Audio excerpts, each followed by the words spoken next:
Qazax rayon icra hakimiyyətinin başçısı Rəcəb Babaşovun 10 ilə yaxındır avtomobildən istifadə etmirəm açıqlaması sosial şəbəkələrdə və mediada geniş müzakirələrə səbəb olub.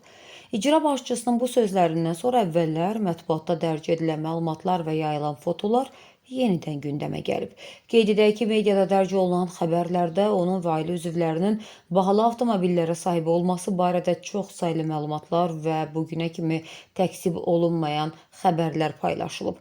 2019-cu ildə yayılan xəbərlərdə Rəcəb Babaşovun təxminən 250 min manat dəyərində olduğu bildirilən Range Rover markalı avtomobildən istifadə etdiyi iddia olunurdu. Həmin materiallarda 99 FF099 dövlət qeydiyyat nişanlı avtomobilin fotoları da paylaşılırdı.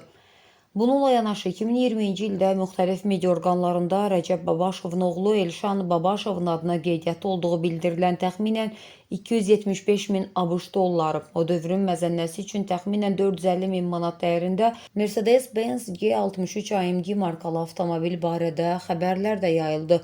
Həmin məlumatlarda Elşən Babaşovun sözgedən avtomobildən istifadə etdiyi qeyd olunurdu. Daha sonra 2024-cü ildə yayımlanan araşdırmalarda Elşən Babaşov bahalı avtomobilləri və dövlət nömrə nişanı 77 LL 077 ilə yenidən gündəmə gəldi.